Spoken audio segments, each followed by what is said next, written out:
Hey everybody, Graz back with Graz World of Sports Gaming with a new one, bowling. I am using bowling for Windows. It's over here on the right. I've already got the first game set up.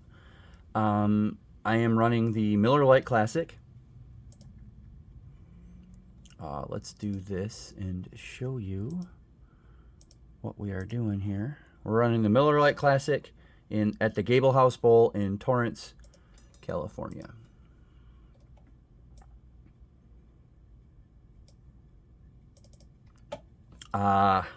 This is the Gable House Bowl here in Torrance, California. I don't think it's still there like that, but I did find a picture of it.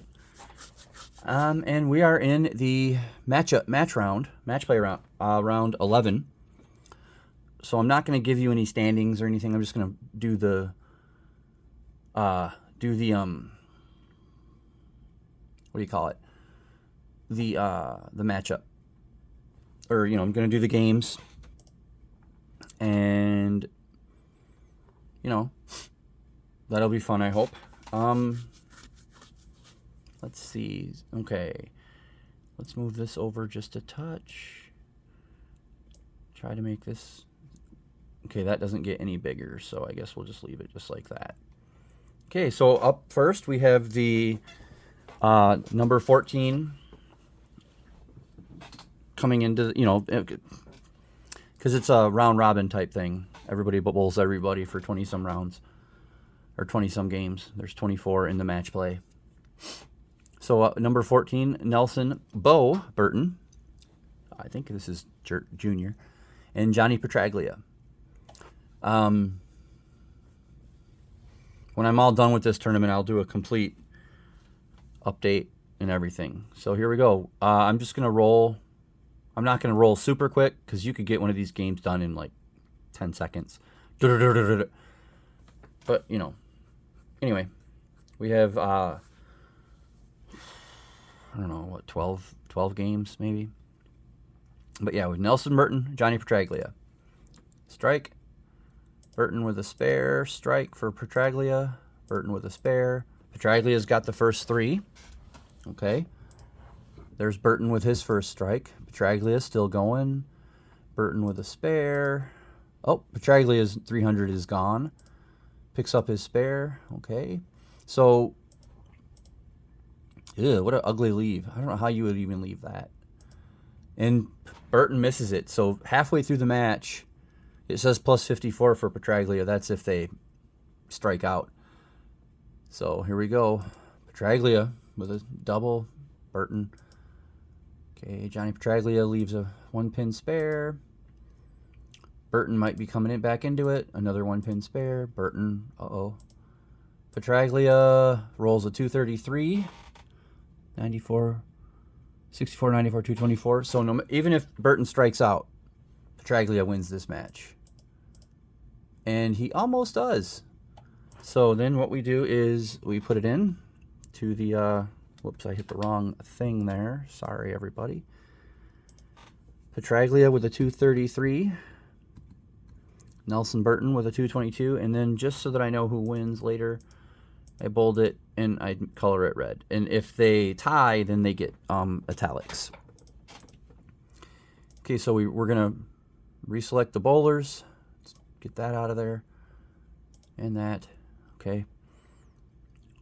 Remove all. Let's put this over here. We need Dick Weber and Marshall Holman.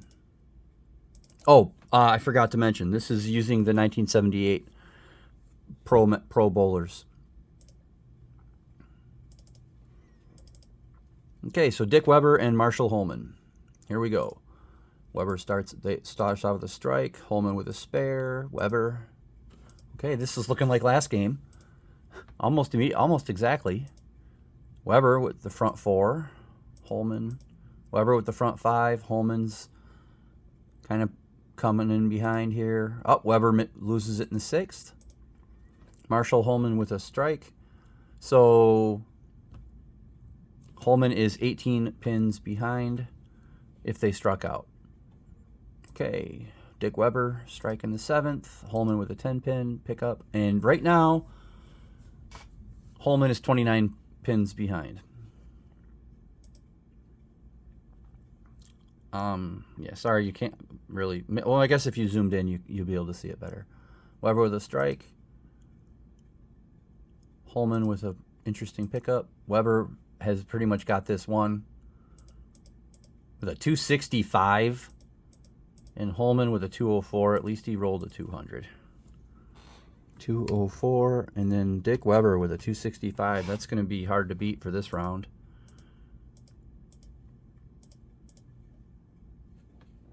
Okay, reselect the bowlers. I don't like how it always goes back to the middle. We have Gary Dickinson. No, I'm sorry. Leslie Zykes is first. Oh, sorry. Holman was ranked 13 and Dick Weber was ranked 16. I'll get the hang of it. Oops.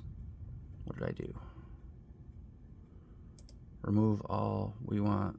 I forgot to remove them. Leslie Zykes. Gary Dickinson. Done. Okay. So Leslie Zykes is ranked 17th, and Gary Dickinson is actually in second coming into the match play. So, okay, let's roll. Literally. Spare for Zykes, spare for Dickinson. Oh, the 8-10 split. Zykes misses that. Dickinson takes the lead with a strike. Spare. Strike for Dickinson. Strike for Zykes. Strike for Dickinson. Dickinson, or I'm sorry, Zykes with a spare, and then Dickinson has 5 in a row and a commanding lead. Zykes is leaving some weird stuff, and now Dickinson has 6 in a row, 7 in a row. It's over though. Zykes with a 178, and look at that! I just said that's going to be tough to beat, and Dickinson beats it in the very next game, 267. Almost wins by 100. Oof. All right. So now moving on to the next. Let's just do this so that we can see what we're doing here. Okay, remove them all. We need Dennis Lane and Gil Sliker. Okay. We'll do this, I guess. No, I don't want to do that. Here, what we'll do is we'll put the bowling alley in the middle.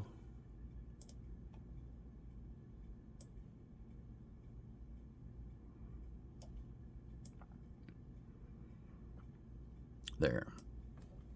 No, it doesn't matter. Okay, so Sliker was ranked 3rd coming into the match play, and Dennis Lane was 18th. Okay, Lane with a strike. Sliker with a slike. A strike. Ooh, Dennis Lane with a spare miss. Split miss, sorry. Sliker with a double. Strike. Spare. Strike. Strike. Spare. Spare. Strike. Strike. Strike. Okay, so through 6, Sliker has a 13-pin lead, but he's got the double, so it gives him the extra 10. Lane with a strike. Oh, Sliker. Ooh. This is, now see, here we go. Sliker has a 12-pin lead with a spare through the 8th. 196 for Dennis Lane and 232 for Sliker. Boy, that took a turn in a hurry, didn't it? Lane was in it, and then he just forgot how to get strikes. Okay, so Sliker wins. Okay, remove all. We have Larry Lobb and Joe Hutchinson. Larry Lobb is 19th ranked, and Hutchinson is 4th ranked. Strike for Lobb. How do you do that? He got a 2. How do you get a 2? How do you just pick off the 6 and the 10 without knocking over the 9? That is weird. I guess it's just it's in the game only. It's a percentage to leave anything. I've never seen this leave in real life. Maybe somebody has. He picks it up. Okay. Oh, and I only keep track of the 7-10 spares. After this game, actually, right now I will show you. Excuse me. In the qualifying block, the bowlers were 0 for 3 on 7-10s, and so far in match play, they are 0 for 1. Doesn't come up very often. All right, back to Lobb and Hutchinson. Lobb with a strike, Hutchinson with a spare. They're going back and forth. Okay, so through 6, Lobb has a 4-pin lead, and they're basically even right now. Spare, spare, 5-pin lead, strike, spare, strike, spare. Lobb with a 203, and Hutchinson strikes out for a 196 to lose. All right. Lobb knocks off number 4.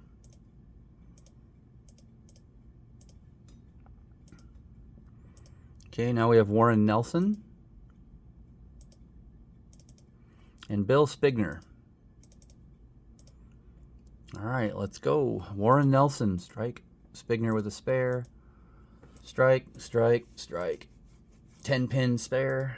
Strike. Nelson has the front 4. Strike. Front 5. Front 6. Oh, he loses it in the 7th. I have had a 300 in this tournament. I'll tell you who bowled it when we come upon him. Bill Spigner gets a spare, and now and Nelson has a 47-pin lead through 7. Spare, spare, strike, strike. 263 for Nelson, 195 for Spigner. I have 3 260 games in this round. That's impressive. Okay, so here we go. 1, 2, 3, 4. We have 6 more matches to go. We have Craig Kutzor and Fred Connor. Kutzor was ranked number 21, and I'm sorry, I messed that completely up. Connor it's Craig Kutzor and Jeff Mattingly. My apologies, everybody. Kutzor is 21st ranked, and Mattingly was number 6. Here we go. Okay, Kutzor's off to a hot lead. Big hot lead. Okay, so through 6, they are both on spares, and Kutzor has a 32-pin lead. And he extends that lead with some strikes. And Kutzor with a 243. Mattingly with a even 200.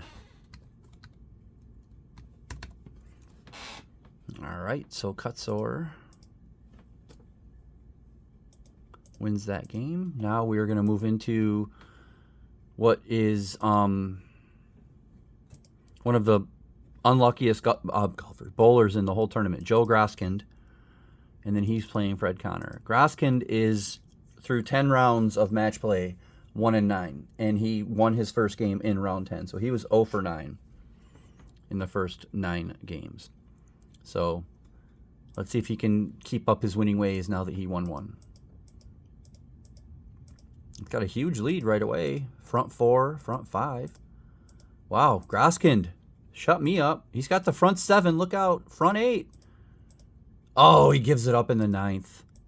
But by this point, with a 264, another 260 game, and Connor with a 201, Groskind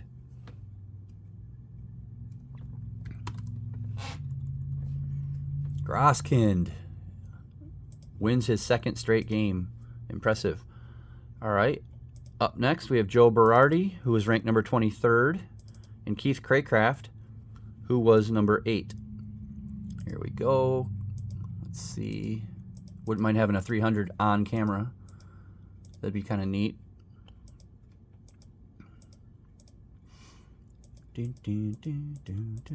Okay, Craycraft through 6 has a he's down overall, but he's got the double, so he's actually in the lead. Oh, and look at that, Berardi. There we go. Berardi finishes with a 228. Oh, Craycraft with a 227.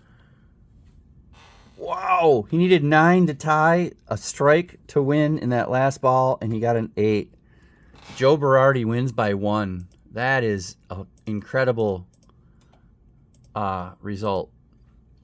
Okay, we have Roy Buckley, who was ranked number 24, and Palmer Falgren, who was ranked number 9.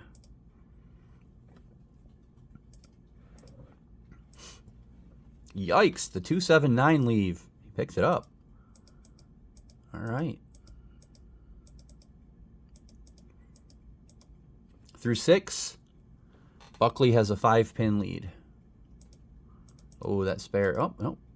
So now, through 7, he has an 8-pin lead, and they're both on spares. Through 7. Another spare. Strike. Weird leave on a 5. And that's probably going to do it. Buckley double marks. And Falgren loses 213 to 188. 2 matches left.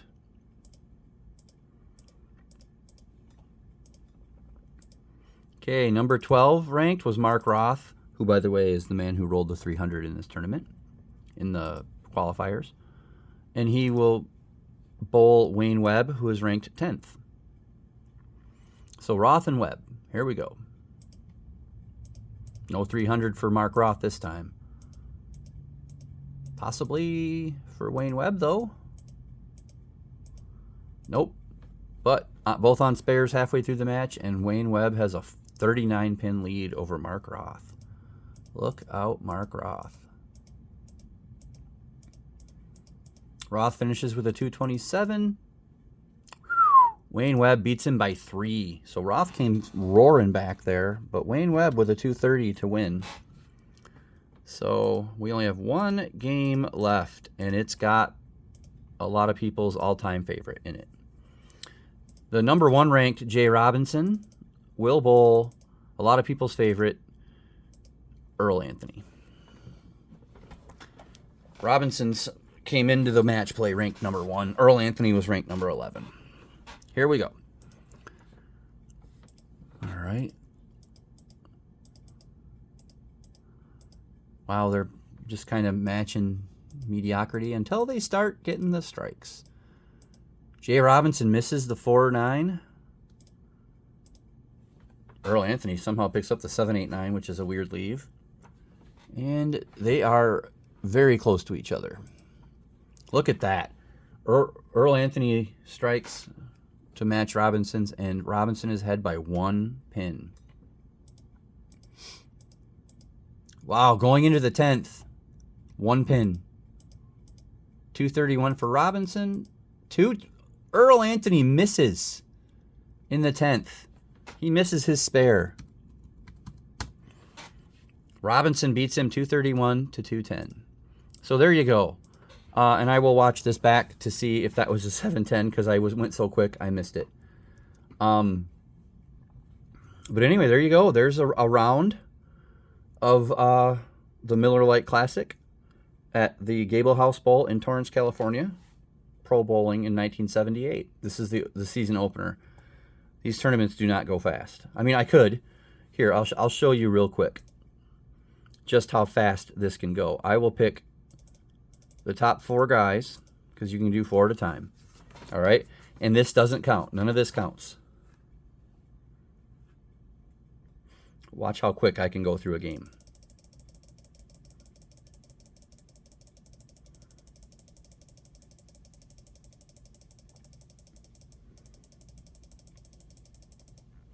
There you go. Just that quick. Joe Berardi with a 259 there. Too bad you can't do that over here in the actual event. But so that's how quick that can go. But anyway, I don't normally do that. I take my time with it. You know, I roll 3 frames. I go to another game. You know, I take my time with it. But for the video, I hope you enjoyed this. Let me know who you think is going to win the whole thing. Excuse me. What happens is, this was round 11 of the match play. They go 23 rounds, and then they get reseeded. And then you basically go one. I can't remember exactly. Let me look here.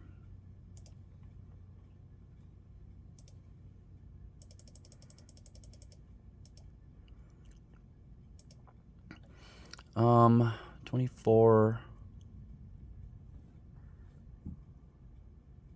So you basically, it's 24. The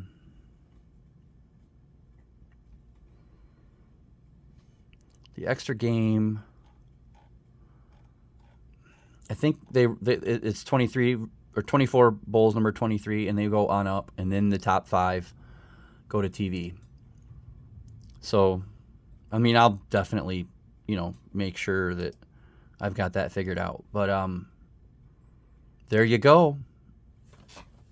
I'll see you soon with another sport, and hope you enjoyed this.